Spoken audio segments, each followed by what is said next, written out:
Selamat malam Pak Har, apa kabar? Ya, kabar baik Pak. Lama tidak ketemu Wah, secara fisik ini ya Pak betul. ya. Ya, ya. Karena pandemi Iya, betul. membuat ini kita harus melakukan segala sesuatunya di rumah, Betul. termasuk beribadah dari rumah. Wah, iya, Nah betul. ini saya pengen uh, nanya ini Pak, Ya, kalau beribadah dari rumah itu ya. sebenarnya ada landasan firman Tuhannya nggak Pak? Karena banyak yang mungkin yang bertanya-tanya gitu Pak. Mungkin bisa memberi pencerahan Pak. Ya, menurut saya ibadah itu memang secara prinsip kita mesti memahami ibadah itu kan pada nilai persekutuan. Nah, nilai persekutuan itu kan pasti mau tidak mau itu bicara tentang perjumpaan langsung. Nah, dasar firman Tuhannya tentunya kita bisa melihat banyak hal bahwa nilai persekutuan itu menjadi utama. Nah, di dalam Ya. situasi saat ini itu kan situasi yang khusus ya, Pak ya. Situasi yang khusus, Ya, ya, satu situasi yang nggak bisa kemudian dianggap normal begitu. Tidak normal buat betul, kita saat betul. ini gitu. Ya, ya, Nah, saya rasa kita punya dasar landasan yang kita bisa juga temukan dari firman Tuhan. Misalnya kalau ya, kita melihat percakapan Tuhan Yesus dengan perempuan Samaria dalam Injil Yohanes pasal 4 itu, ayat 23 kalau ya, tidak salah ya Pak Arya. Itu kan Tuhan ya, Yesus ya. mengatakan itu, bahwa akan tiba waktunya kamu menyembah Allah bukan di gunung ini ataupun di Yerusalem, Oh, ya, tapi ya, kamu ya, akan ya. menyembah Allah dalam roh dan kebenaran. Dalam roh dan Artinya kebenaran. Tuhan Yesus mengajak kita bahwa ibadah itu tidak harus selalu tidak harus selalu kemudian dihentikan pada persoalan tempat, begitu. Ya, Tetapi bagaimana kita hidup di dalam roh yang satu, hidup di dalam nama Tuhan Yesus sebagai umat yang percaya, kita bisa melakukan persekutuan dengan banyak cara, begitu. Kita juga bisa melihat oh dalam ya. Injil Matius misalnya, Injil Matius pasal 18 itu. Injil Matius 18 Matius ayat 18. 20 ya. Injil Matius 18 ayat 20, sebab di mana 2 atau 3 orang berkumpul dalam namaku, di situ aku ada di tengah-tengah mereka. Tinggal kita memaknai berkumpul itu. Ya, berkumpul dalam nama Iya, Tuhan itu kan bisa berkumpul dalam bentuk seperti ini, seperti yang kita lakukan saat ini. iya, iya. Begitu. Saya rasa ada Jadi dasarnya gitu. ada dasarnya ya Pak ya. Ya, Jadi yang mengikat kita di dalam sebuah ibadah itu pada saat ini bukan lagi tempat, begitu ya Pak ya? ya, betul. Bukan Sebagai lagi satu tempat ya, situasi khusus ya.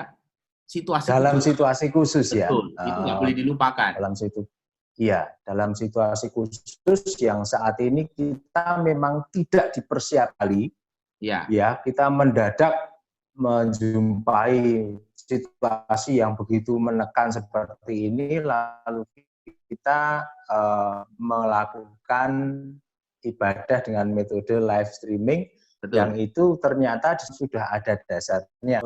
Mengikat kita dalam satu ibadah itu adalah persekutuan dalam arti yang bukan fisik ya Pak ya, seperti itu Betul. ya Pak ya. Iya, betul. Jadi kadang-kadang waktu mengikuti ibadah live streaming pada awalnya kan saya sering merasakan ini di rumah sendiri, lalu ada apa, orang jual roti lewat atau apa Iya, lewat, itu kan betul. seringkali Gangguan. ikatan ini gangguan ya Pak ya. Iya, Beda kalau kita berada di gereja itu kan semua terfokus di situ, suasananya terbentuk, betul sekali. lingkungannya tenang begitu. Ya, Nah ini kan kadang-kadang bisa membuat orang-orang, wah kok rasanya ada seperti grade-nya ya, ya, beribadah di gereja itu grade 1, lalu di rumah itu ya. seperti grade-nya turun. Bagaimana menurut Pak Adian? Tidak seperti itu atau bagaimana Pak? Menurut Iya, jadi ibadah itu kan pada dasarnya prinsipnya sebuah kebiasaan yang kita lakukan. Persekutuan yang kita lakukan itu selalu berkumpul, bertemu di satu tempat yang sama. Nah, menurut saya persoalannya pada kebiasaan itu. Kebiasaan ya, Pak. Ada satu kebiasaan yang kemudian hilang, tidak bisa kita lakukan, dan itu kan menjadi sebuah perkumpulan. Begitu. Iya, iya. Ya, saya rasa umat Tuhan di dalam Alkitab saya rasa juga mengalami hal yang sama. Ketika tahun 70 bait Allah dihancurkan, ya kan? Orang-orang Kristen Yahudi juga mengalami kesulitan. Tidak ada ininya ya, media untuk mereka berkumpul ya, Pak ya. Berkumpul, ya kan? Tapi kan itu situasi khusus. Apakah mereka kemudian kehilangan persekutuannya? Tidak juga. Mereka tetap hidup dalam persekutuan, belajar bersama tentang firman Tuhan, dan hidup dalam persekutuan yang sangat indah gitu. Begitu. Saya rasa ada kondisi-kondisi khusus yang harus kita sikapi, dan kadang itu tidak nyaman dalam kebiasaan kita. Begitu, Pak Har. Betul. Ya, tapi yang saya lihat dari sisi positifnya ketika ibadah itu diterapkan secara live streaming, kemudian jemaat atau umat ini juga terdorong untuk bagaimana kalau persekutuannya di luar hari Minggu, ya Pak? Karena mereka biasanya hari Rabu di tempat gereja kita ada PDU, hari Senin ada, hari Sabtu ada, dan ini kemudian mendorong mereka juga melakukan satu persekutuan dengan cara-cara yang sama, begitu Pak. Ini menariknya begitu, dengan segala upaya di mana seseorang ketika di dalam posisi tertekan itu kreativitasnya muncul. Pak. Iya, betul. Muncul, Pak. Iya. Lalu mereka melakukan bagaimana sih renungan pagi, setiap pagi diadakan. Betul. Pendeta, ya gembala bisa menyapa umat setiap pagi, jam 5 pagi mereka bisa disapa. Bentuk kedekatan, bentuk artinya umat itu sudah melihat bahwa persekutuan itu tidak harus dalam kondisi seperti ini bertemu secara fisik. Iya. Artinya sapaan pagi itu juga diharap-harapkan. Masih sangat dinanti-nanti. Artinya mereka sudah punya satu kebiasaan yang baru, Pak. Ya, kebiasaan baru yang mengikat mereka dalam sebuah persekutuan menggunakan teknologi. Gitu ya, Pak. Iya, betul. Jadi ini kan satu situasi yang mendesak. Satu situasi yang mendesak, dan saya rasa situasi mendesak itu tidak menghilangkan persekutuan kita. Betul. Justru di situ persekutuan kita diasah, persekutuan kita ditumbuhkan. Ya kan? Kalau dulu pendeta menyapa jemaat itu paling seminggu sekali. Sekarang tiap hari. Tiap hari ya, Pak. Itu kan satu berkat.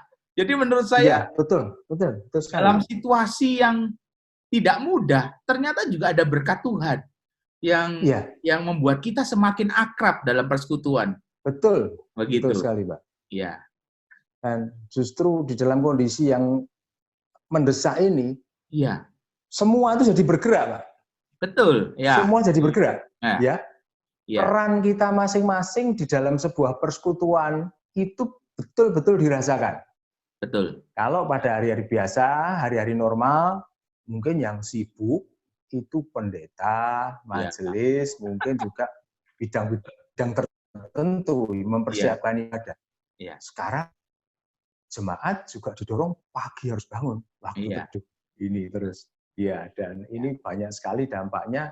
Berarti di dalam situasi yang menekan ini ada banyak berkat bagi kita, bagi semua ini terbangun ini ya.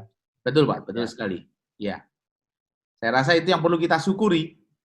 Perlu kita syukuri bagaimana Tuhan mengizinkan situasi ini dan membuat kita sebenarnya semakin bertumbuh.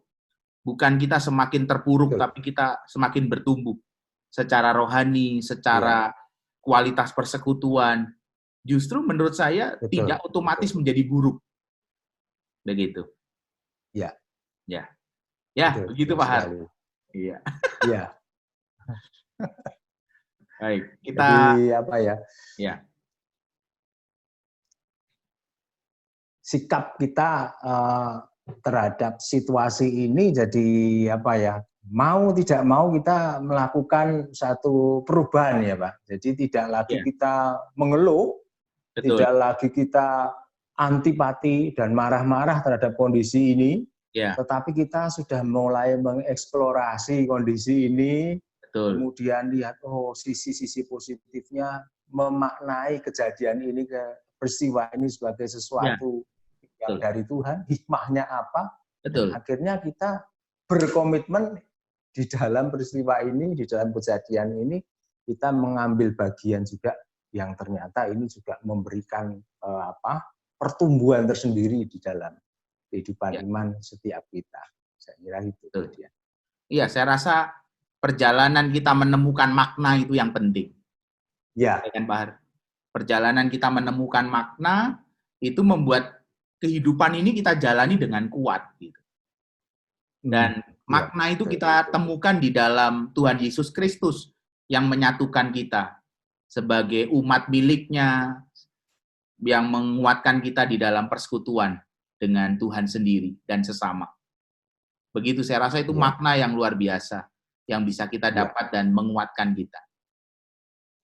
Betul. Ya. Cukup Pak Dian? Cukup, ya Pak Har, terima kasih sudah menyapa. Terima kasih ngobrolnya Pak Dian. Oke. Semoga ini bermanfaat bagi kita semua. Betul. Sampai Amin. jumpa lagi di obrolan yang mendatang. Ya, oke. Terima kasih.